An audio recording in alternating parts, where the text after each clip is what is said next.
my gosh. Oh my gosh. I'm so excited. This is our second show. I'm very excited about this. And we have four people today to talk to from Luci Creative, which it's one of Chicagoland's finest exhibit designers. And they're going to be able to talk to us about some of their projects and each of their roles. And I'm very excited to hear from them. And if you guys don't know, I am Kathy Dixon. I'm Kelly Bailey. And we are hosting a day in a life. So I suppose without further ado, we bring in our guest from Luci Creative. Hello. Ooh. How about everybody introduces themselves? Let's start with AJ. Hi, I'm AJ Goehle. I'm the CEO and partner of Luci Creative, and just so excited to be here. I'll hand it over to Kiah. You go next. Hey there, I'm Kiah Shapiro. I'm manager of strategy here at Luci Creative and can't wait to tell you guys some really cool stuff about the work we do. And Gospel, yay. Oh, Gospel, you're on mute. Gospel, you're muted. Oh gosh. Hi everyone, I'm Mike Gospel. I am a lead exhibit designer here at Luci Creative, and I am also very excited to talk about what it is that we do. And Augustine? Hi everyone, I'm Agustin Guzmán, a graphic designer here at Luci Creative, and also super excited to share everything that we do here with you guys. Oh my gosh. This is super excited. All right, so I guess before we dive in, why don't you guys tell us each about your career journeys getting to where you're at now, and then we'll dive into a little bit about what you guys do. All right, how about I kick it off? Start off with great. AJ. Yeah, go for it. Great. So my career journey. So I started as a little kid just dreaming of working in the museum field and going to the Museum of Science and Industry in Chicago just with my parents to learn and play. And it was my goal that when I was in college and I was going to become a museum exhibit designer, that I got to work there. So while I was in school, I developed my own internship for them and convinced them to bring me in and work with them over the summers. And I did. And I worked under an amazing leader and mentor who a lot of you who are listening and probably know, David Woody, who's now in Orlando, but a big part of the TEA community. And worked there for a couple summers. And then after I graduated, I went into sports entertainment design, working for stadiums, arenas, and convention centers around the country and actually the world, helping to design and develop fan experiences. What is a fan experience day in the life? How do we think about activating the before, during, and after game days for major league teams around the country?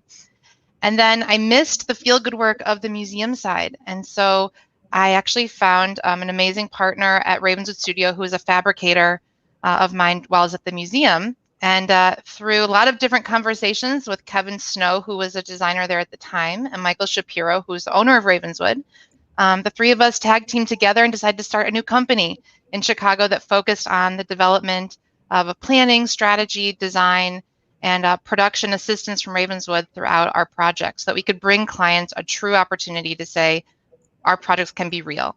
And so thanks to both of them for believing in the idea and pushing it forward. And here we are today after two and three people, and now we're at about 32 strong. So career journey has ended up here, and I'm just so grateful to have had the opportunities along the way.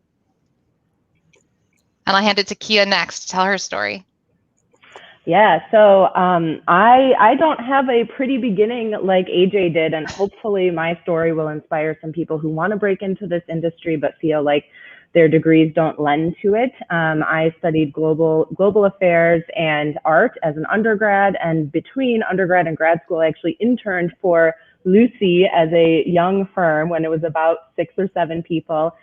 For a summer to help out, and then went away to grad school, and I studied international affairs focusing on conflict issues, which interestingly enough worked well. When I graduated, I was able to come back to Luci and do some research on an exhibit about the US military. So with a content background that was relevant to a project, I got my foot in the door at Luci Creative. And the rest is sort of history. Alongside AJ and the rest of this amazing team, we grew a whole team of content developers alongside me and strategists who helped to craft really amazing visitor experiences with our design team at Luci. So that's my journey. Gospel. And we're off to, my gospel. Yeah. So I'm somewhere in the middle. My journey does sort of make some linear sense, but it had some little twists and turns in it as well. So I was always an arty kid and also very math oriented. So that lent itself to go to school for architecture. And then while in undergrad for architecture, I really got a taste for the super theatrical creative side of it. In fact, I didn't then continue pursuing architecture as you need a master's degree and you need to put in however many hours to be a capital A architect. All the while through college and post-college, I was very involved with theater and improv comedy, acting in general. And when I discovered there was a company that did, they fabricated theater sets, I was like, that's exactly what I should be doing, even though I'm not particularly handy with, giant power tools necessarily. So when I found out that Ravenswood, that company, had a sister company that does exactly the kind of thing I was looking to do, develop a theatrical and education-based, design, I was like, that's it. That's what I want to do. So I moved to Chicago and I worked in design in general. And then I found my way to Luci after about a year of doing landscape design. Wow, everyone's got such awesome backgrounds. We've got Agustin next. Well, my background is a little bit different. Like, I'm original from Venezuela, where I got my undergrad in graphic design. I was working in advertising and marketing companies for several years. Then I moved to Ecuador and I was doing retail and all that over there. And then in 2017, I moved to Chicago. And then to me, that was an opportunity to try to explore and look what other path I can follow with graphic design. So I started doing this research in companies and all that, and I came across with Luci Creative. And I got super excited with everything that I found out about them. Whatever they have in their website was super, super, super exciting. And I was like, how they do that? I want to know how they build that. So even though at that point they weren't looking for a graphic designer, I applied for a job. I sent my resume, my letter, my cover letter, and was like, hey, I'm super excited with what you're doing. I want to be part of it. And lucky me, I got to be part of it. I started here 2 years ago, and I'm still learning, and it's super exciting, everything that we do here.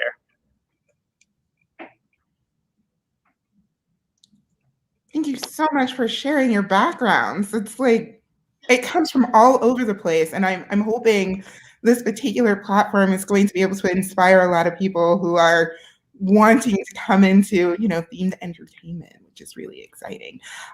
So why don't you give us a background on Luci Creative?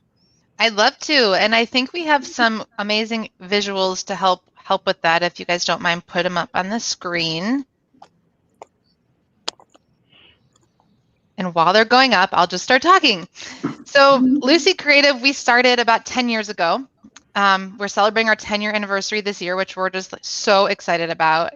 Can't believe it's been that long and that fast. But throughout the whole development of starting our company, we really wanted to make sure that we were able to bring our clients really strong, amazing, strategic ideas that were focused on storytelling and planning, and that were rooted in the idea of reality as well. We all know that you can be an amazing designer and put an idea on paper or put amazing 3D rendering together. But if you can't stand behind it and show your clients how it can become a reality, it just is an idea.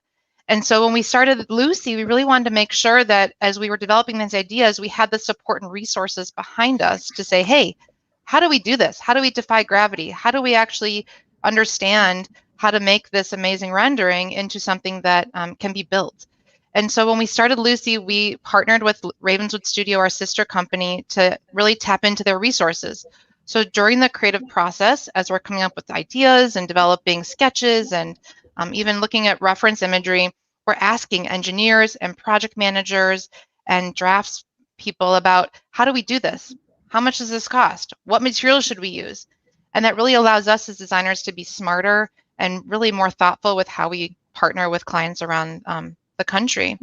And so as you can see here, and I think what you meant from some of the team today, we don't specialize in one kind of topic or theme or area of focus. We really look at all different kinds of opportunities, whether it's immersive experiences for kids or storytelling environments for personal and private museums, which we'll talk about today, or even large science museums. We're always learning about something new in every project, and that really proves the diversity in the kind of work that we're able to tap into, and also bring that knowledge to each different client as we're learning about different techniques or processes or information. It makes us better partners again. So we're working all over the country. We're trying to expand our reach more and more. We built a 7,000 square foot studio that opened in April of 2020.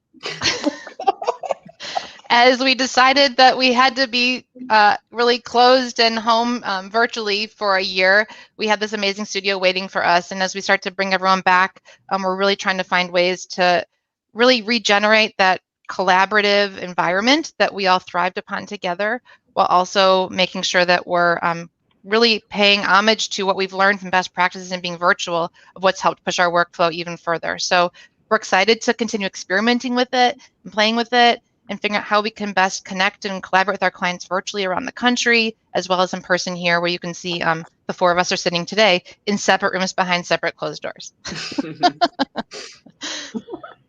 This is so yeah, so that's the story, Kelly. I am like, each one of those pictures, I feel like you could talk about for like hours and hours, and I just want to know more, and I can't be the only person. So if any of our viewers want, if y'all have questions, throw them in the comment section, because we're gonna get to them. Just wow, I'm sorry. Go ahead. Well, I think there was something else, we wanted to share about Luci and about what our daily life looks like, because as AJ mentioned, we're entering our second decade of Luci, which is a huge deal for obviously everybody involved. We feel so proud and, lucky that we're able to get here and to have the kind of reach and capabilities that AJ described, and the diversity of projects. And on top of it, as we all know, there's a global pandemic, which is hopefully coming to a close in the somewhat nearish future. And so there's a lot of conversation within the Luci Creative team, and I would imagine within many of the groups that may be watching this right now, about what does the future look like? What are the next steps? And how can we take advantage of this amazing opportunity that we have in front of us to redefine experiences, storytelling, informal learning, entertainment experiences together again, once we're all out of our homes and have the opportunity to explore cultural and social moments again. So, it's something that we're really excited to explore. I think there's a large community of practice across all forms of design that are engaging in this question to say, how do we meet a new future that's lying ahead of us? So it's something that Luci Creative is working on and thinking about, and we hope that you'll throw some ideas or questions in the chat that we can talk about a little bit later. Great. Oh my gosh. This is beyond. I didn't realize what I'd signed up for, even though I knew what I'd signed up for, and I'm so excited right now. I'm just like. Well, your energy is infectious, Kelly, so thank you. It is. I love that. All right. So, you wanted to share job responsibilities. Yeah. So can you dive into a little bit about that? Sure. I think, we recognize that this is a time for us to talk about what a day in the life at Luci Creative looks like. And AJ, Agustin, Mike Gospel, and I have all worked on a bunch of projects together. One of them was a beautiful image that you saw earlier. And so we wanted to talk a little bit about both our process and the creative development through the phases of our work, and maybe look at it through the lens of a single project, which was the perfume project. So I'll just give you a high-level overview, and this is probably familiar to many people, but we start early. We love to start early in the process to help understand what is this project about? Who is it for? What's the mission and goals, and what will it achieve when it is open to the public?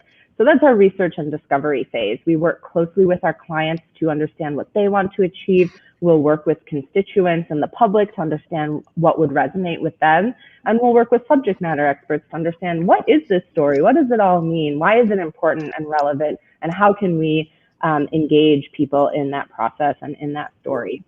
As AJ mentioned, we also have a fabulous sister company, Ravenswood Studios. So even at this super early stage, we're able to understand some of the initial ideas of what we want to do, whether or not they're feasible. And so that really helps us through the concept and schematic design process, where in those phases, we're really developing, what is the story? How will it be brought to life? How might I experience it? You know, one of the things that we'll show you a little bit later, and I think Mike will have some photos to show you of this part of the process, is creating experiences that help people connect with some of the stories that we want to tell. So for the perfume project, there is so much interesting science and beauty and art behind how a scent is created. So in the concept design phase for that project, we knew that we wanted to create an opportunity for our visitors to feel like the perfume maker, right? It's almost like a musical experience to craft together all these scents. And so we came up with an idea for an interactive moment that would allow visitors to actually smell the scents and understand how you could craft something. And so once we moved into the schematic design process, we knew what we wanted to do, but we didn't exactly know how. And so one of our content developers researched all the different essential oils and the scents and the materials, and we ordered a bunch of stuff and we got it together in our loft, and we practiced different ways to play with and test these ideas, so that by the end of schematic design, we knew how to set up a table, how to create a display and graphics that would tell you how to do it and invite you to play with these scents and to be the scent maker for a little bit, which then allowed us in the design detailing phase, phase 4, to really detail that. How big is it? How does it integrate with other parts of the exhibitry or the room around it? How is it lit? What other tools might we need to make this work? How is it going to be long lasting? And working closely with Ravenswood, will it be built effectively, and will we be able to use it and play with it? And then, of course, the most fun part is fabrication and installation, when it all starts to come together. And so it was built in the shop, and our team remains involved in projects through this part of the process. So we actually get to go out of the doors back there and see these things being brought to life on the floor. So that's a really high level overview of a process that can take anywhere from a year to, in some cases, 4 possibly. And it's a pretty fun and dynamic process. I think AJ actually wanted to add something about this too. Yeah, I just wanted to point out, Kiah, and for those watching, is the process is a really good way, as you guys are thinking about planning your projects, to create really good points of connection and buy-in with your clients and your partners. So the reason why we have phases is so that at the end of each phase and during each phase, we can stop and pause and say, is the project going in the right direction? Are we all feeling really good about this? Do we have the information we need to move forward? Are we on budget? And are we on target and on schedule? I mean, the big question, right? So it's a really good way to break down the project in terms of those touch points, but also when you might need to figure out, you might need a different expert partner that you don't have yet. Okay, let's bring them on in the next phase so they can help us figure out the how and the why versus the what. So a good thing just to keep in mind. Yeah, Kelly, I see your hand raised. I know, gosh, I know. That was so cheesy and nerdy of me. I apologize. So I'm going to back up just a little bit. In the research phase, how much time, like for a project like this that we're discussing, this example, the perfume exhibit, how much time is put into the research before you move forward, or is it like constantly researching throughout? Yeah, I can help answer. Then Kiah, jump in here too, because this is your baby when we work through that part.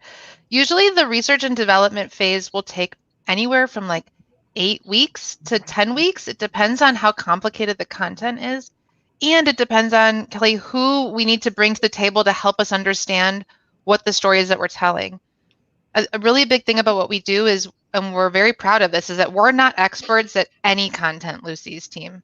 we become really well versed in it, and we become really intimate and understanding of the stories that our clients want to tell. But we're the best type for the partners that they bring on. The reason they bring us on is that we're the best partners to help facilitate the discovery of those stories.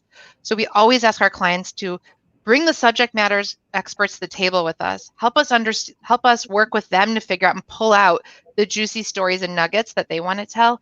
And then we'll do a really good job of listening and then pulling together all the different various touch points and focused content points that those different stakeholders want to feature into something that makes sense, that resonates with the different types of visitors we're trying to connect with.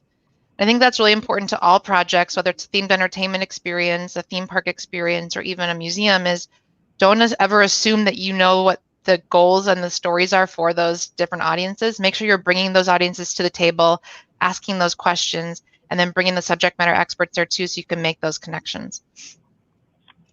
That was a long-winded answer to your question, No, Kelly. But it's perfect because I had no clue how this happens. Like, you're giving me so much information, and I love it. Kiah, I don't know if you wanted to add anything to that. Yeah, just, about the process of, do you research all the way through? The research and content development process, like everything else, like the dimensional design or the graphic and art direction of a project, is broad at the beginning and hones in as you get further along the process. So at the beginning, we may just be trying to understand macro level, what are the typical themes and what's relevant within those. My earbud fell out. And then as we move through it, we're getting greater levels of clarity around what each of those stories are, or specific examples that help us illustrate things. And, as part of that, we try to use the initial discovery process to create like a design brief that shows us and outlines, here are the themes, here are the emotional connections we hope to create with our visitors through these themes. And then moving down a layer, what stories can we highlight? What imagery can we feature? What objects or moments or interactions can we use to illustrate those ideas and get our visitors to be in the headspace or feeling emotionally connected to those? And yes, I actually think there is a slide about this next. I may have covered everything at this point. Yeah. So today, I just wanted to make sure everyone listening knows that we're going to walk you through a project and show you what everyone's role on the team is of that project, the process we went through to get there. And at the end of this amazing presentation that Rachel from our team put together for us, we're going to show you the real thing. So Kelly and Kathy, jump in as we're talking about these, because this is a great way to ask questions live, and I want to make sure that we're getting juicy enough for you guys and for all those listening here today. Yes. Okay, sorry, Kiah, take it away. No, this is great. I think we actually have talked about a lot of this, but there's some specific nuggets here to feature. So you see this this black shiny figure here. That photo and all the craziness behind it is pretty exemplary of the start of any project. It is this soup of opportunity to discover the nuggets that are fascinating. And so this is where we start, and this is where the Perfume Museum project started. We had some friends of our company that we had worked for before on other projects who came to us and said, hey, we have a huge collection of perfume bottles and other beauty-related ephemera over the years, and we want to create a private museum at our home. And we said, great, we are so excited to do that with you. We love working with you, and that content sounds amazing, and your objects are going to be awesome. But they're in big boxes, and they're all mixed up, and nothing is really organized. And so this is actually what's so fun about this work, is that we got to get in there with them. This is the front end work of saying, okay, what do you got? What is the story? And what are the magic moments within it that we want to draw out? So through a very collaborative process that AJ's sort of hinted at before, we work both with the client as well as our internal team to understand and uncover the themes and the topics, the objects, and how amazing they are, and start to shape. And that little chart there in the upper right is a good example of this. Start to craft, how might a visitor experience this story? What objects may we put in different parts of the story that will support the overall topics that we're discussing? This is an example from a different project that you're seeing there. It's a great example of how we have transitioned to remote work and virtual workshops, but you saw some other images in there of the in-person work that we do together, try to break out of our office space, get into other spaces with either clients and subject matter experts, or here in our shop to go ideate how could we deliver this experience. So okay, so if we bring it back to the perfume project, we've understood all the different objects they have. We understand what we want to accomplish with it. We know that we want to take visitors through a journey through time of how all these different perfume bottles and related objects, such as like compacts, for example, could be experienced in a really thematic environment. And so we go to the next slide, which I think Mike is going to tell us about, which is how do we actually visualize that and translate it into dimensional space? Before we do that, do you guys want to ask any questions about like that part of the process? 'Cause I know there's a lot to unpack there already. There is a lot to unpack, and that's absolutely amazing. I love when the research kind of drives that experience and that design. And I aim to do that and be experts like you guys. So in the specific project that you guys were working on for the perfume passage, what was that spark that eventually lit the way to become the exhibit that we currently can go out and experience today? Do you guys want me to answer that? I don't know, Gospel, if you want to talk about that. Well, yeah, I can sort of, this will sort of allude to the next little bit of our slides, but a major thing that came out of that actual research and discovery period is the time periods that these perfume bottles all come from, and the art associated with that. So major elements were things like Art Nouveau of what would that have been, the turn of the century, and then Art Deco shortly thereafter. Like those were two sort of consistent design themes that sort of rose to the top. And you know, a design theme can be represented in a number of ways. It can be sort of subtle in the background. It can be part of a graphic design layout, or it could be literal and immersive and, you know, transporting you back to, you know, the 1890s, say.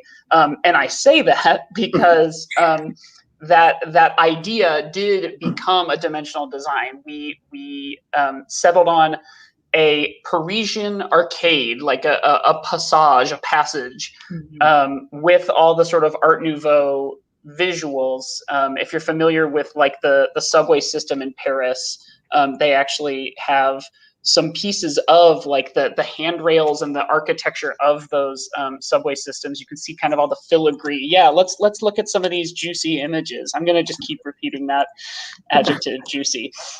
So this is moving on now to the 3D development of the space. 3D, we just sort of say, you know, kind of internally lingo, but you know, as an exhibit designer, that's what I'm doing. Just picture any sort of exhibit or themed, you know, entertainment space. The physical manifestation of the space is sort of the area that my department works in. So that involves making a three-dimensional model, you know, like a computer model, as well as drafting all the pieces ultimately for fabrication. But this slide is really great because it's showing it all kind of all over the place, because it isn't always necessarily perfectly linear. You know, you design something and then you realize something needs to change or get tweaked and you have to go back and make some adjustments. So you can see there me and Augustine, in fact, picking some early conceptual benchmark ideas that translated to some of these more polished, finished designs that you see here. I'm going to talk specifically about that upper right image here in a moment, but the one in the middle at the lower row, it looks sort of like a weird vase, like a clear gizmo. That is a specific interactive where we knew we wanted to be able to smell perfume at this perfume experience. And there were instances of that having been done in other museums, but we wanted it to be, you know, completely bespoke to this space. And the space that particular interactive is in is that upper left space, the rich Art Nouveau style space. So a sort of modernist version of that type of interactive wasn't exactly right there. So we worked specifically with a scientific glass blowing vendor and retrofit a device that you use for pouring wine, like aerating wine as it pours, and sort of backed into a way to make it be a perfume sniffing device. It has, the pump handle, for example. So that's a super in the weeds look at what it could mean to be a exhibit designer here. But you can also see, we're picking things like materials and paint finishes, things like that. And then the upper right image there is showing the thing that Kiah was talking about a second ago, where making perfume is itself an art, and the client had an actual artifact of someone who made perfume. So that device you're seeing there is called a perfume organ, and it is a sort of a tiered, layered display with a bunch of essential oils. So we learned all about how to make those, and that one's a very super interesting special interactive, because not only is it obviously customized to this museum, but it's also an artifact. It is an artifact on display while also being utilized for the interactive itself. So I just remember you guys sitting in the shop with all those different essential oils for like days, prototyping, making our own perfume scents, getting coming all back over into the place, office like very smelly. Yeah. Coming up with names too for our That's perfumes. right. That was super fun. So I've got two questions. Yes. How did that discussion with the glass blower go when you were trying to explain, can you recreate this bottle for me? And what are some of those fabulous names that you came up with that may not have made it into the exhibit or has made it into the exhibit? I'll answer your first question first. The glass blower conversation. In fact, we only found out about that particular company because we were looking up, all over the internet, like, is there some kind of thing that might look a little like this and does this? And the answer was not really, but we started seeing these kind of cool, a company that makes, like test tubes, things like that. And they have all sorts of crazy cool kind of old timey looking distilling equipment. So it was just an email. They make everything by hand anyway. So in terms of how did that conversation go, once we sort of got the ball rolling with them, it was awesome. We wanted to make a cool thing and they wanted to make a cool thing.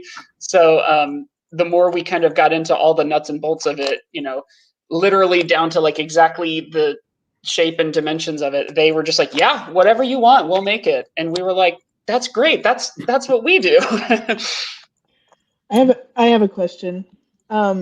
Before you get to any of the juicy details, getting juicy with Lucy, when I'm so sorry I had to. When you're like, my art historian brain is like on fire right now. When you're trying to decide how to narrow down a movement like Art Nouveau into an exhibit like this, how on earth?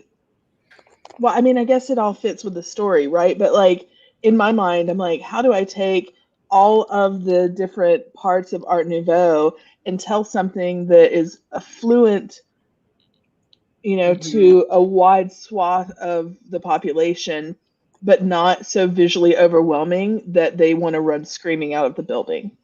Yeah, sure. That's a really good question.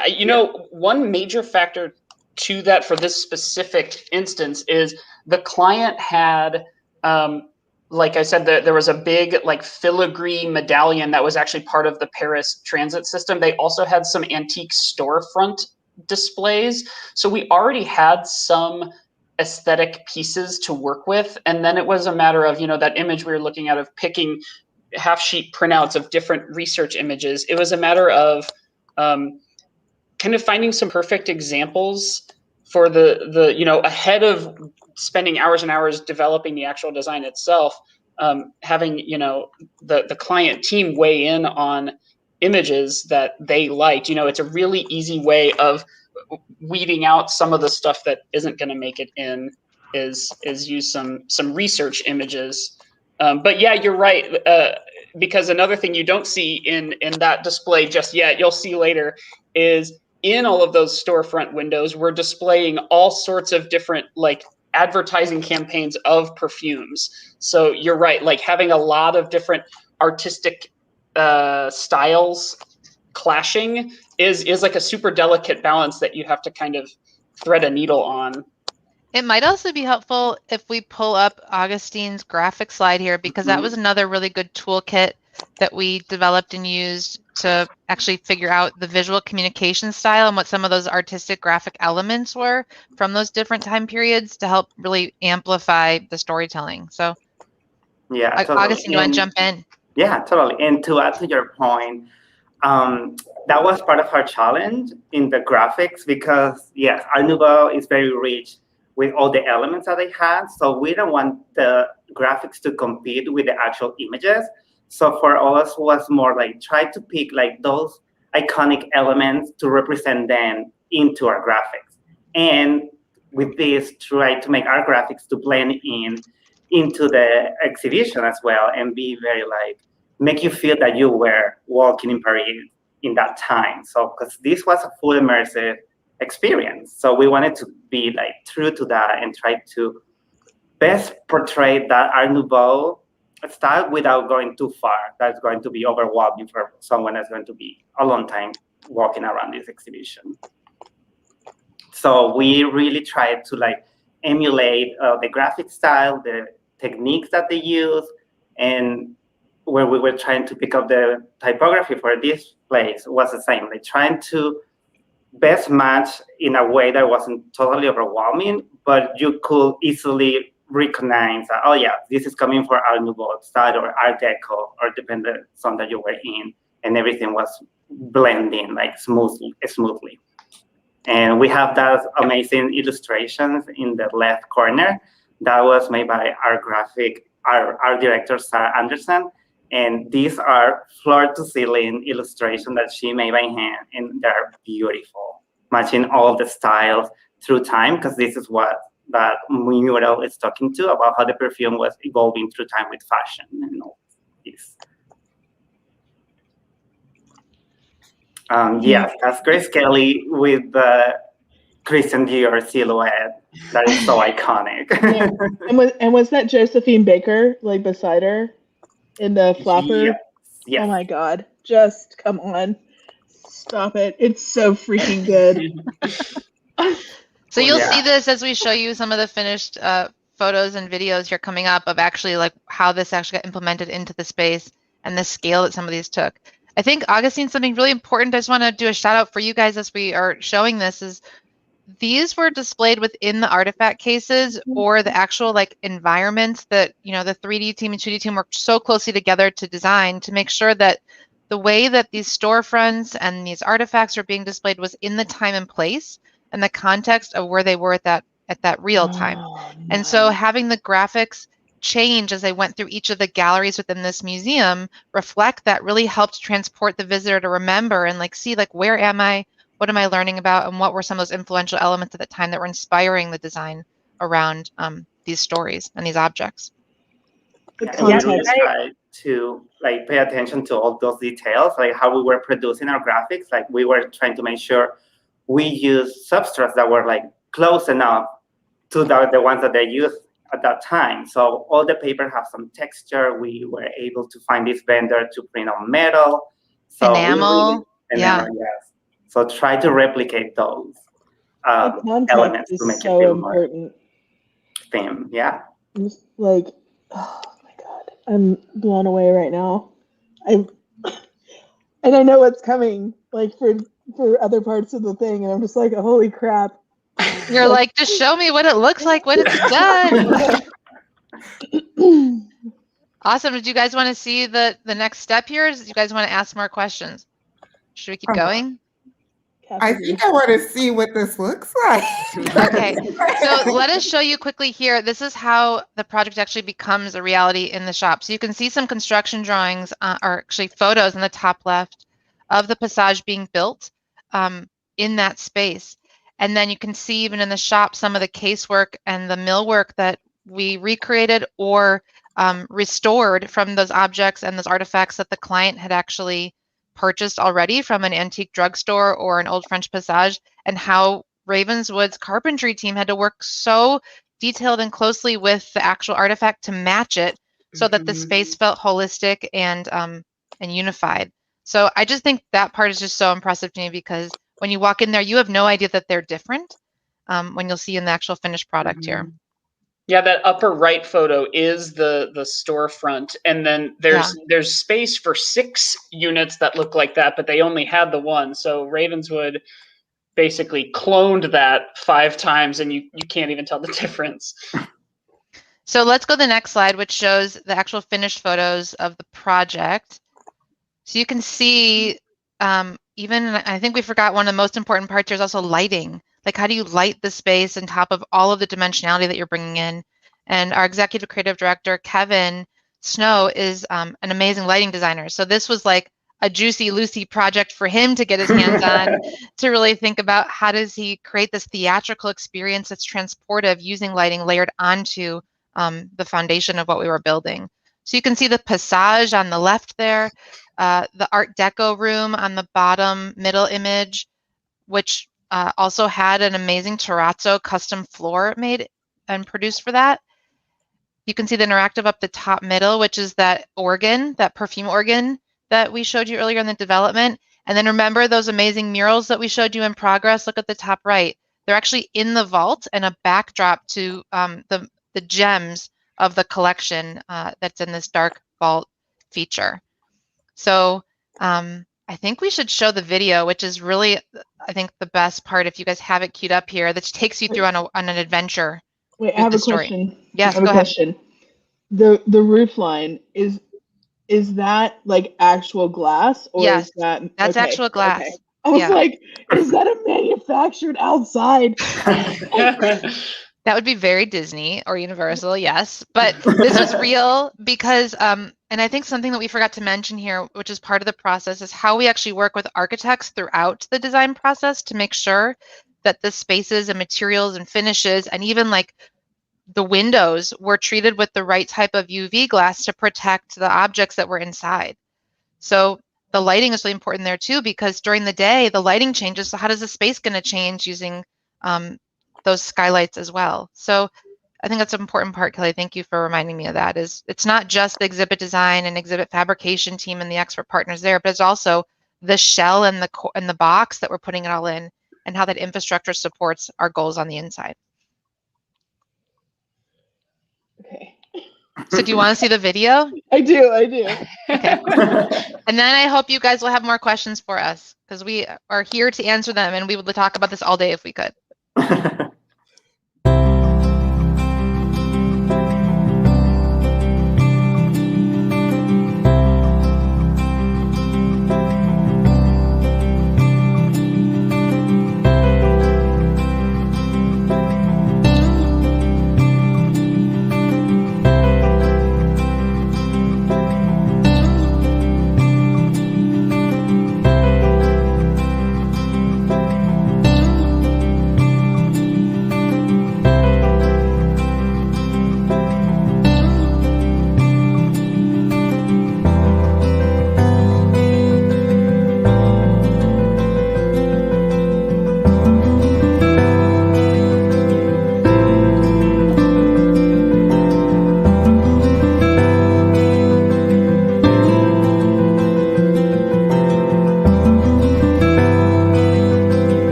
What? So Kelly, we're taking a trip, right? I know. Like, we'll meet in the middle. Like, I have to go see this. I don't even typically wear perfume, and I just want to go to like play with all the stuff and smell all the things and create my own fragrance. I'm like, I now need a signature fragrance. What is this? Yep. We were all joking as we were preparing for like today's conversation about just how lucky we are that like this is our job. People hire us to do this for every day. We get to come to work and do this. So, you know, as stressful as our jobs can get and as busy as we can get, and then there's a pandemic that happens and you're like, well, how are we going to keep doing this and be successful and collaborate?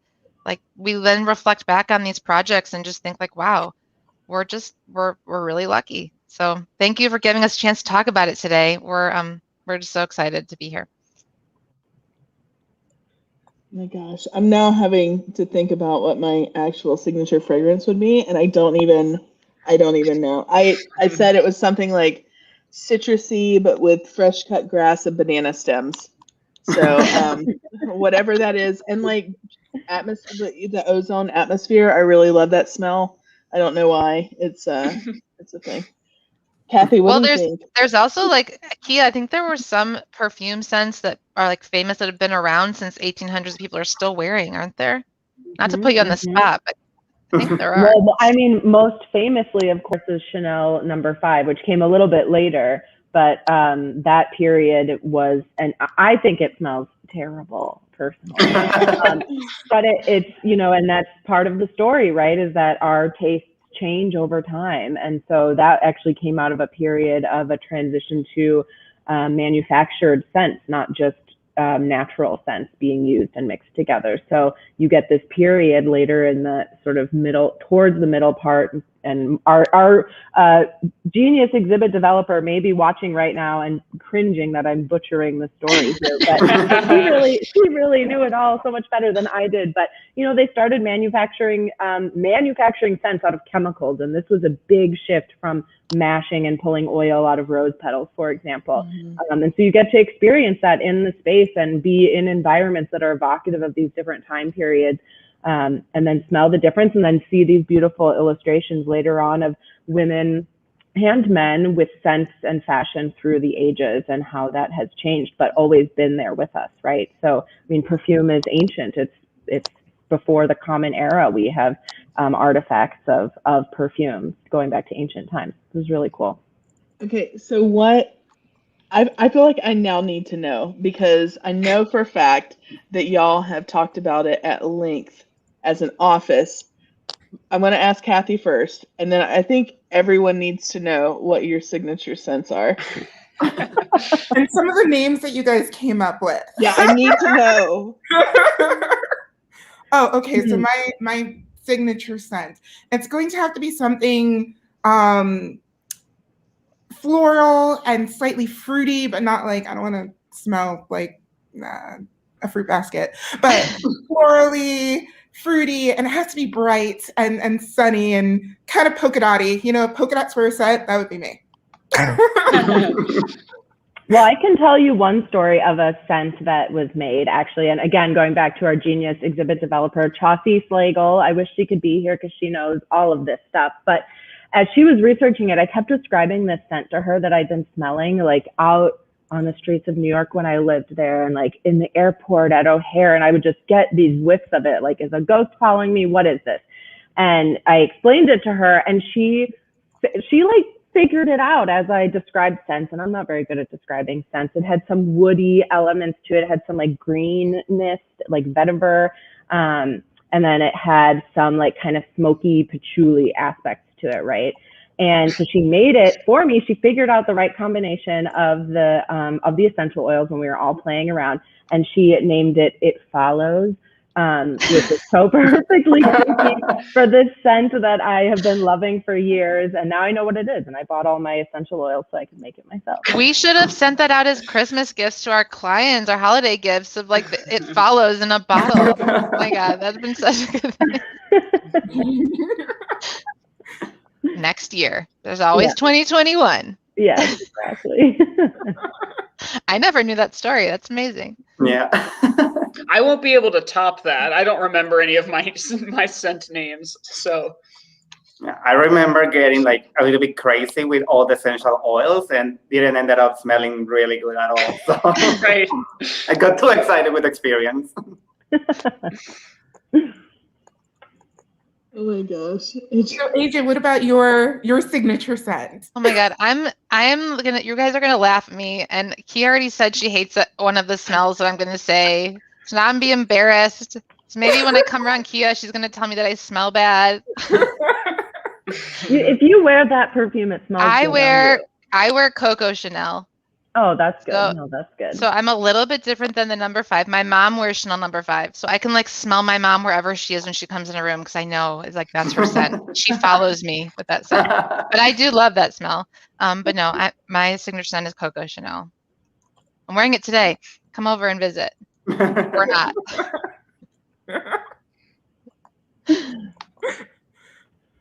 What about you, Agustin? I don't know. Like, I don't wear usually perfume very often either, so. But I will say, like, I like something that's fresh, maybe a little bit woody, mossy. I'll say nothing sweet. Sweet. Okay. All right. I don't know what it could be though. All right. Did you guys come up with any of them when you were designing that you're like, oh, I'm going to take this and it's going to be, you know, my new signature scent for this week or something like that? Well, I did. Yeah, I did too. When we were prototyping it, one of the pieces of this interactive that we haven't really mentioned is the consumable aspect of it.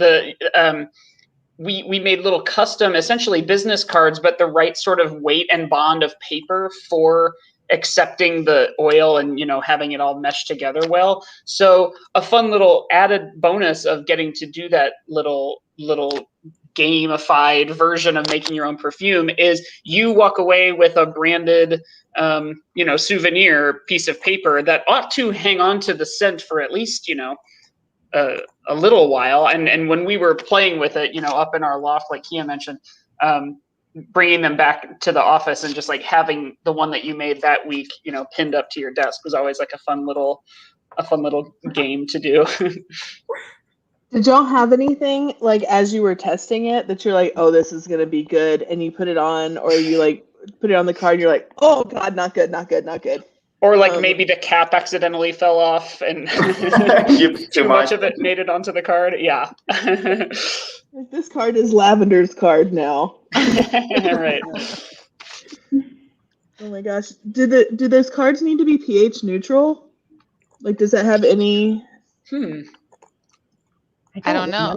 I don't know. We did so much testing. Augustine, I think you probably can talk to like the paper materials that we kept sourcing. Because we also had to print on those cards so that they could be branded with like the place to put with instructions and the place to put your mixture, as well as like there was a place to write the name of what you were going to name your card or your scent into.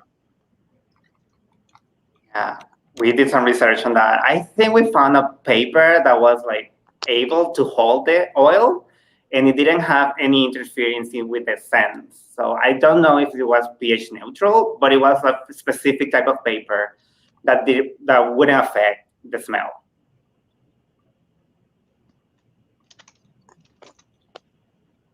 Do you just curious for those of us out there, are there any areas that your team is currently searching for? Oh, look, you guys spotlighted me for this one. So I will say, Luci has been so fortunate that through the pandemic, we have held on to our team strong.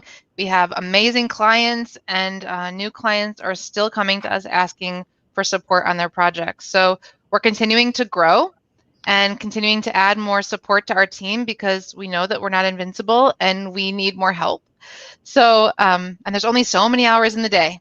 So if you take a look at our website, you'll see some of the jobs posted. It changes weekly as we're continuing to get these new opportunities and trying to figure out how to staff ourselves here in Chicago and also in Boston. So take a look. and send in your resumes if you feel like you're qualified, or even if you want an informational interview or want to know about more like what we do, feel free to reach out. We're always happy to support the community that way as well. Is there anything? I don't want to jump like too far into the weeds here, but is there anything like in your career where you were like, oh damn, that was a good learning opportunity for me? Yeah, absolutely. I will start if that's cool. Something that when you're a young designer, a lot of the things you're doing are drafting and sort of being tangentially relevant to the creative development of the main exhibit space. And as you learn more and more, obviously you get to sort of contribute more to that creative front end of things. But something that I learned very early on is that everything we make, from any one of the four of us on this call doing any one piece of a project, it's a communication device. So a drawing that needs to get priced to make sure it's on budget, or that the thing needs to get built. The thing you're making is communication. So you have to be able to effectively communicate with the people you're working with. And that in some cases might be visual, or in some cases it might be written or a phone call. And even down to the finished product, that perfume museum, the video we just saw, when you enter through those first doors, it needs to be communicated to you that you have gone back in time to the 1890s in Paris. And the more effectively you can communicate, the more successful the project. That's really great, Gospel. And I think, my sort of takeaway on key learnings for myself is really similar, in that you never quite know what someone is going to think or do, or how they're going to respond to something you make. And so, going back to that perfume example, that's why it was so important for so many of us to get around that, what's called a perfume organ, and play with it, because you make a thing and you have an idea of how someone's going to interact with it, and almost always you are wrong, or someone will use it differently. And that's actually a good thing. It's a great thing when people modify the use or interact with something differently, because it gives the thing life. So I remember being younger and less experienced and feeling holding on so rigidly to how this thing should be and how it should work. And then really stepping back to appreciate the beauty of things operating differently, and that there's some stuff you can control and there's a whole lot of stuff you can't control. And so our job as good experienced developers and designers is to create something that is flexible and meets different people in different ways, and gives people a level of access to meet sort of the diversity of ways that people engage with things. So that's my takeaway. For me, would it be the sense of scale, not working in exhibition design ever. So this being my first time, to me was like really hard to wrap my head around. Like, okay, you have to see the space as a holistic experience, not as individual graphics that are going to be there. So we have to be mindful of how those graphics are going to interact with the space, with the structure of the space, and how people are going to go through it. So for me, that's something that I wish I would have known earlier, specifically the scale proportion of things, because being used to see everything like in your little screen in your computer working, and then seeing this being like 8 feet tall, it's like, whoa, okay, I need to pay attention to so many little things, like how big the type needs to be for people to be able to read it, and all these little things that you like learn as you grow. Okay, my turn. Yes. I think one big takeaway that I've learned, and especially like with this team as well, and the clients we work with, is that no client and no project is ever the same. That we can create best practices and we can create custom templates throughout that we're going to help to generate buy-in along the way, or formatting it one way or the other. But I think at the end of the day, learning to really listen to who your clients are and what their needs are, and being able to be fluid and flexible and responsive to those needs is okay, and it needs to be there. And so when you're taking a team along the journey of a project, really being able to let the team and manage their expectations to say, okay, let's pause here. This is not working for the client. What do we need to do differently, or how can we pivot to utilize different techniques or approaches that we've tried before for this client to see if it'll help us get to the solution better. So I think that's the big piece here, is just being responsive and flexible for clients and knowing that no client should ever be treated the same.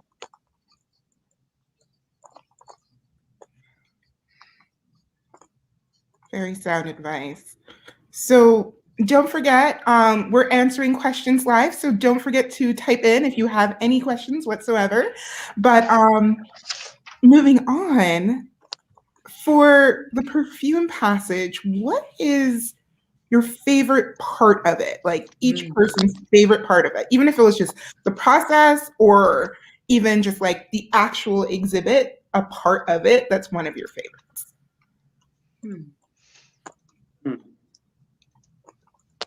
Like the favorite part of the process, or the favorite part of like the end result, or like anything? Or anything. Either one of those two. But, you know, I would like to hear both because I'm curious. You guys go first.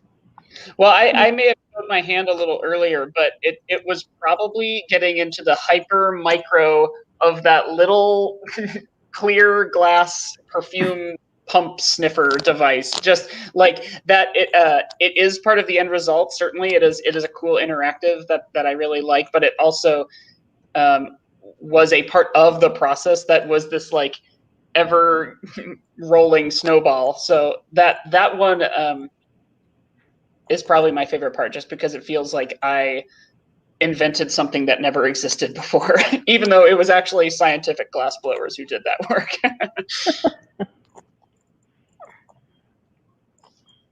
Anyone else? Anyone else?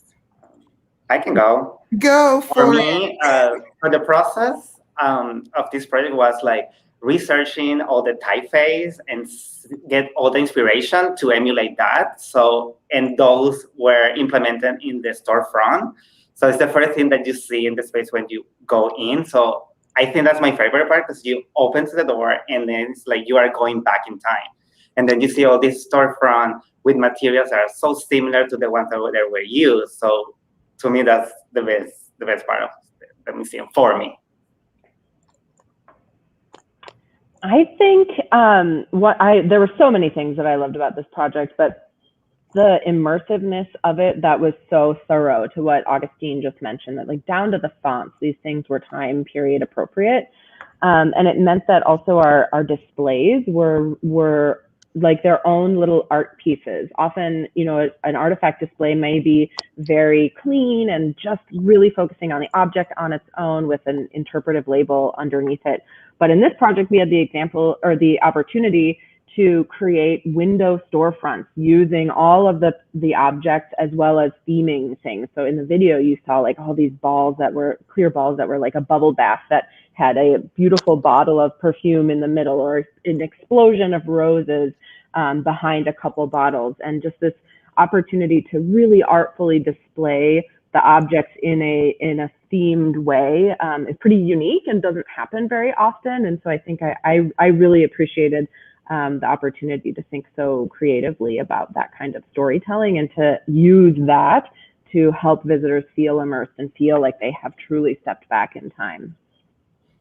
And I think it's really cool that you guys brought up earlier that, you know, part of the exhibit utilized parts and antique pieces, which you couldn't really tell the difference. It's all in one, and it was seamless, which I thought was absolutely gorgeous. So I think, AJ, you haven't answered yet. Oh, sure, I can answer. I think my favorite part of the project was watching the team go through the process with the clients.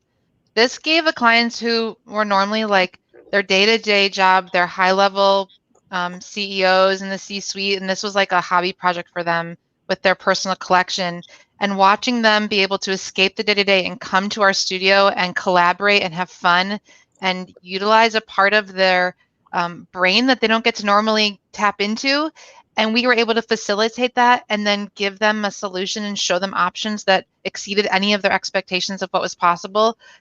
And seeing the delight and the pride in that as the outcome is just amazing, because we get so jaded and like, this is what we do every day, but bringing clients into the process and letting them engage in the making of it with us is also part of the fun in what we get to do. And it's a gift. And so that was my favorite part.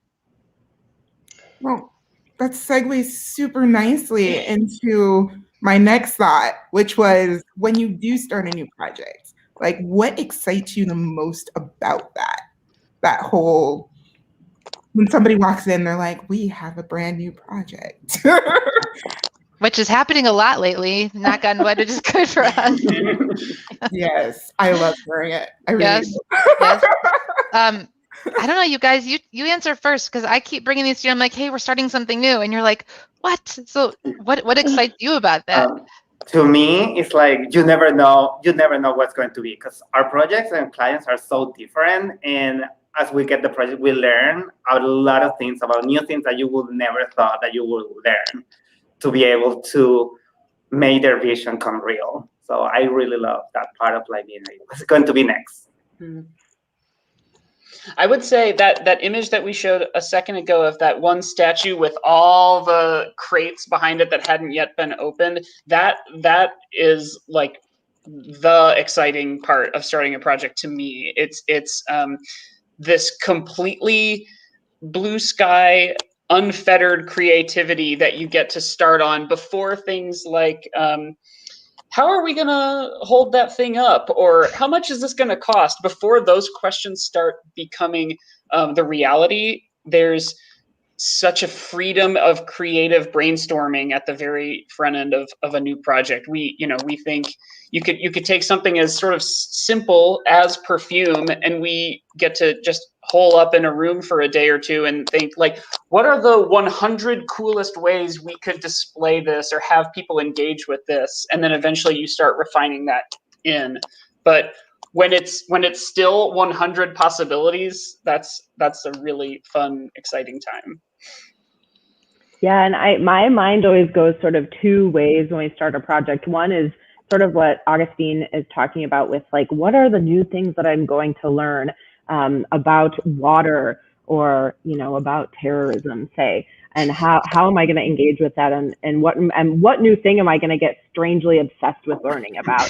And then the other side is also what new friends are we going to make through this process, because we often become really good friends with our clients, and how are we going to work in a creative way as a team? And one of the things that excites me most is helping the Luci team, the core team working on a project, to create those moments that Mike is talking about, where imaginations run wild to think about all the innovative ways we could express ideas for our visitors. And so I get really excited thinking about how can I support the creative team to be their best selves, to be creatively free, and to get to a space where they feel like they're hitting on that golden nugget that's going to unlock the whole experience. Yeah, I think I would emphasize, Kiah, what you just said. The same thing as like, I think Gospel, you said this too, is like learning about something new. Like every project that we get is different, and we're continuously getting to learn about things we never imagined we would learn about, and work with people that we never thought we would have access to. So I think that's just the most exciting part, is like nothing's ever the same. Mm-hmm. And it really allows us to continue to push ourselves to be creative and think about new ways to approach projects, because they're all so different.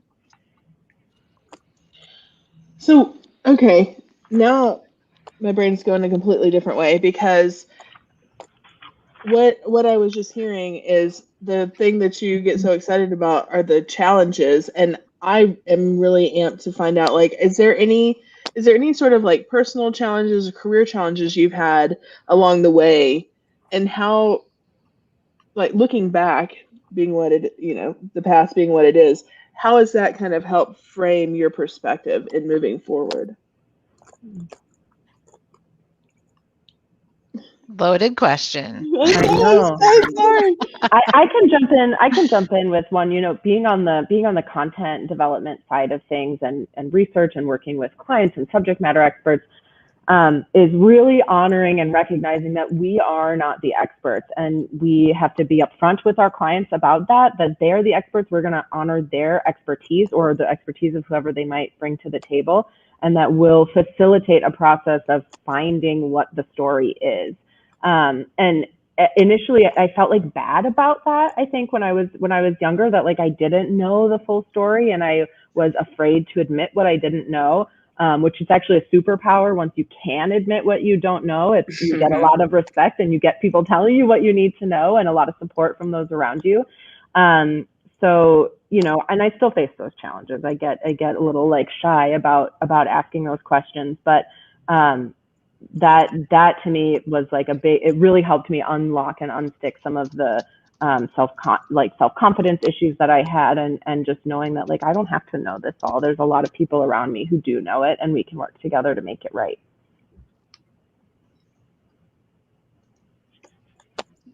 Anyone else? Do you have? Oh, I have one. A career development challenge that I had to have a come to Jesus with, which is when we started the company, it was just Kevin and myself, like figuring out how to do project scale, the two of us. And as we scaled, and Kevin is listening in, so he will agree with this, the hardest part for us was figuring out how to let go and let others help with the project work too, and empower our team to make decisions, and empower our team to help utilize their talents to push the project forward. Because as designers and creatives, we all know this, and even like someone who's and has founder syndrome too, is like, this is our baby, right? We want to make it, and I want to be involved, and I don't want to lose that as we start to figure out how to continue to support the team in other ways. So I think my advice for those as you're developing in your career and growing, and this is another superpower, Kiah, as you mentioned, is like, be ready and excited to bring others to the table, and you're going to get so much more out of your projects, and so much more amazing thinking and creativity, and be able to do a lot more and expand in your reach and your impact, that it's just like, find people that are smarter than you, surround yourself with them, and you'll thrive.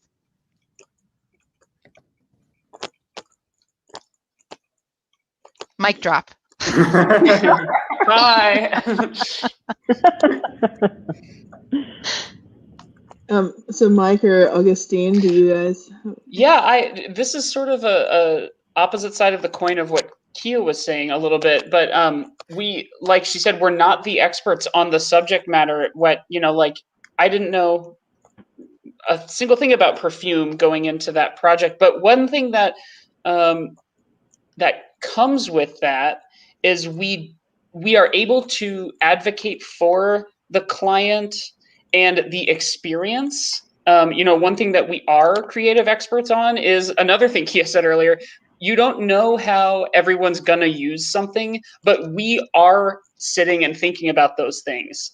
And like she said, prototyping things. So a similar superpower may be admitting you're not the subject matter expert, but coming to an agreement that we are the experts on creating engaging experiences. So, that can be a challenge when a client really, really, really wants to tell a particularly a story that's interesting to them, but it might be that we all agree, like, gosh, I don't think anybody is going to like doing this, like coming up with a way to say, like, well, is there possibly a different story that we can tell in a more engaging way? Like, you have this amount of dollars and this amount of space to have all the engagement that you want. So, advocating on behalf of the client for the visitors. People are going to have to do this thing. Yeah, so true. So true. Totally, yes, I totally agree with that. All right, Gospel, what's yours? Or not Gospel, Augustine. I want to hear what yours is now. I'm so curious. Let's see. I think like keeping that open communication sometimes, like between client and company and within our teams too, can be a challenge, because sometimes we're like a little bit selfish and self-centered and try like, no, this is what I want to do and this is how I want to do it. And sometimes we don't listen to other people. Like, they might have like a better way to solve a problem, but sometimes we're so stuck in our mind that we forget to see like the whole team that we are working with. So I will say just like the power of listening can be a challenge sometimes, but yeah, we should do more. Gosh. So segueing to our next question, Kevin decided to post a question about asking, what is your favorite project that each of you have worked on and why? Has he ever asked you this question before, you guys? I can go. Yeah, go. So we've worked, we work periodically with the Illinois Holocaust Museum and Education Center, which the subject matter of that exhibit is close to my heart. I did a lot of research and work on memorialization and telling difficult stories for a better future when I was a grad student. And so when we had an opportunity to work with that team on updating some areas of their exhibit, I was thrilled because it was a couple things. One, the story that we were telling was amplifying and elevating a story about the resistance against what happened during World War II against the Jewish populations across Europe. And it was a thematic and environmental approach to telling that story. So we really were able to put visitors through environments that felt evocative of ghettos or being in a forest and fighting and pushing, resisting what was going on during World War II. So from both a storytelling perspective, which is telling an important story to help people remember for the future so it doesn't happen again, as well as creating an experience that was immersive and evocative so that you could get to people at an emotional level without having to hit them over the head with the really upsetting and distressing facts of the story, was one of the highlights of my career so far. And on top of it, they have an amazing team there who all have become what I would like to consider good friends, and just really, really love working with them. I know Mike and I both are sort of fans of their whole team over there. So that was one of my favorite projects I've worked on. I think I would say, so we do so many different things. We might do like a really high education, cultural, clean artifact museum on one day and a children's play space on another day. And there's this really cool sweet spot in the middle there of museum experience while also having like some whimsy and some fun and some theatricality to it. And that's where I would say is my favorite zone to be in, which we've done a project for the Discovery World Milwaukee, The Life of Water. They're a global leader in water reclamation and clean water and things like that. So they have this existing exhibit that we've done a concept design for the update of. And there's the fun thing that we talked about, like learning a new thing. We learned all about water. I know so much stuff. Like I never before did I know the term bioswale, and now of course I know that, and I know all about how it works. And it's one of Kiah's favorite topics too. And delivering this like fairly advanced science, it's the sort of municipal administration and science, delivering that messaging to kids. One might think that is a sort of a difficult task, like try to tell a 10-year-old how the city water department works sounds maybe like a snooze. But when we opened up what the science was and came up with some really cool concepts of how to deliver the science to a sort of a children age, it was just so fun. And of course water is fun. We have like flowing water and fountains and falling water installations that we've proposed for that. So like I said, it is the sweet spot between a science textbook and a theater set, which is why it was probably my favorite project. And hopefully it will be built someday. They're in fundraising right now. All right, I'm going next. For me, it's a project that we're currently working on. It's with the Spokane Public Library, Spokane, Washington. And we are developing 6 play spaces. But the amazing part of this is it's not just regular 6 play spaces. All of these have a concept that interconnect to each other.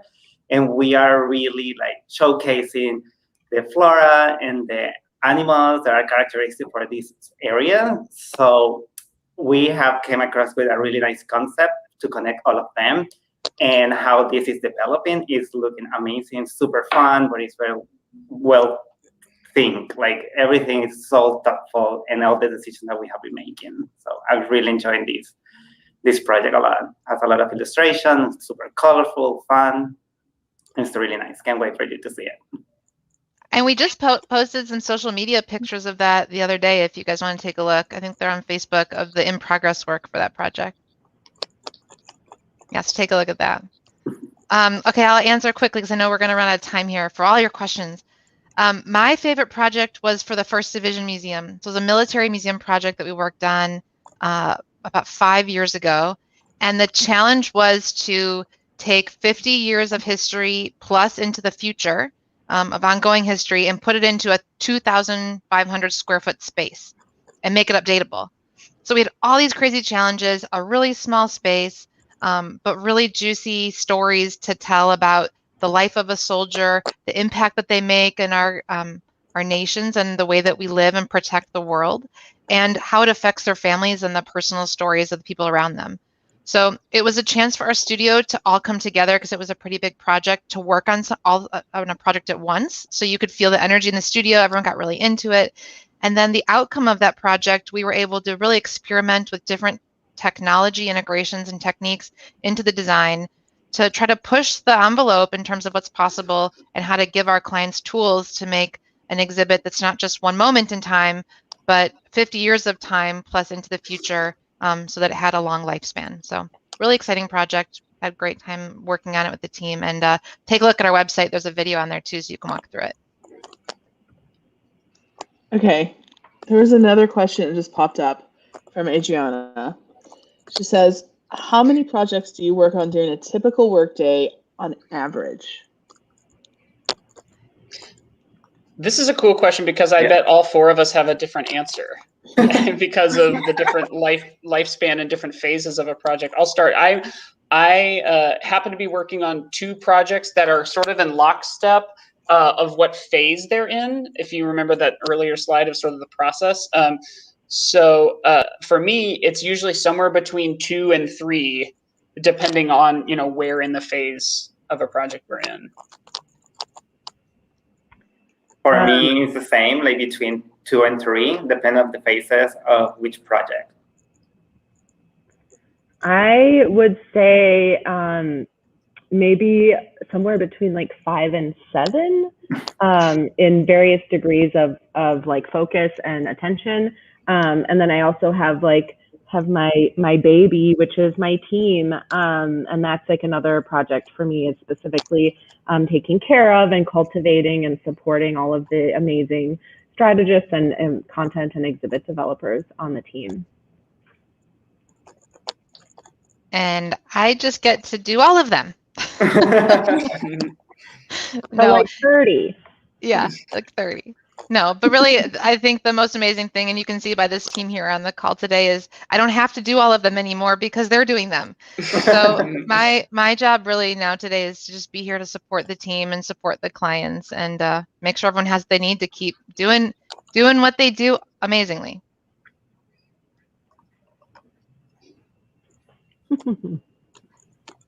Kelly, you're on mute. We can't hear you. All the time. It never fails. Oh, sorry. So this has been one of the coolest shows I've been a part of, like ever. And I'm literally going to be stalking the Luci Creative website, just trying to figure out what project's next. Where can I go? Because your girl's been vaccinated and I am like itching to go see things. I need to leave my house. Yeah. I want coffee, and I don't even drink coffee. I want to have coffee with people, and I want to hug people, and I want to go yeah. Anyway, Well, come visit us in Chicago. We're here. I'm gonna do it. Come on, get out of here. We have a desk for you if you want to camp out here too. So come visit us. Whoa. All right. So, Kathy, I want you to take like the last question because I get really emotional and I don't want to cry. You don't want to cry. So, my gosh, we're running over time.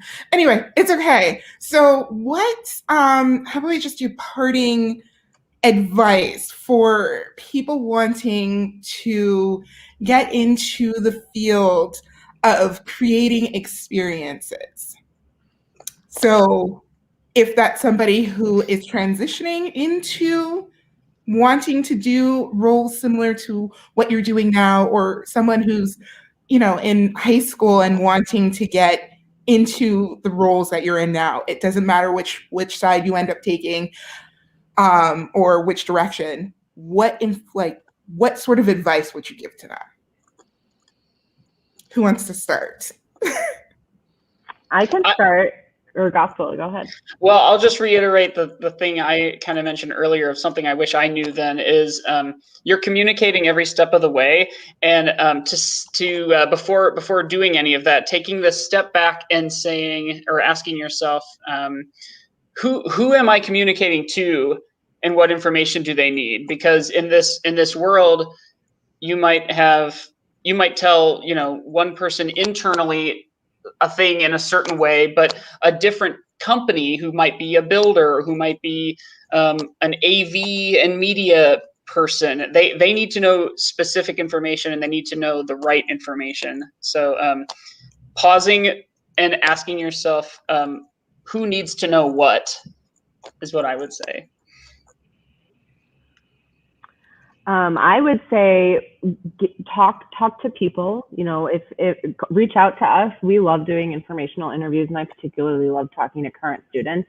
So that's a great way to just get a better understanding of what opportunities are out there and what that looks like, and to recognize that people come from different paths. You don't have to enter this work through one form of degree or schooling or anything like that. And the other would be to explore and understand the power of the design process, how flexible it is, how collaborative it can be, how much power it has in generating innovative solutions to all sorts of problems. And that doesn't have to be specifically a designed object, but holistically how you design an experience.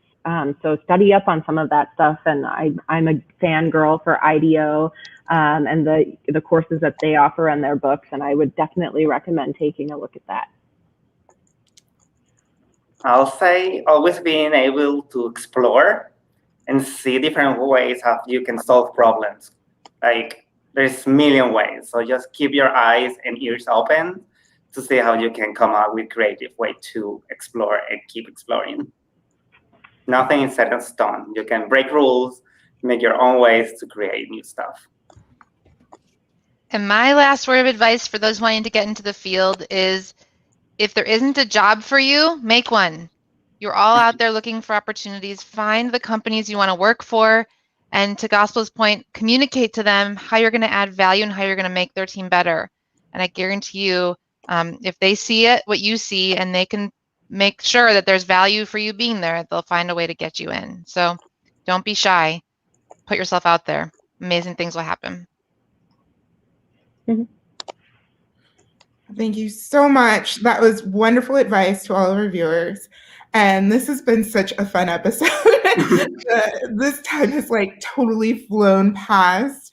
And would you like to say anything, Kelly, before we sign off?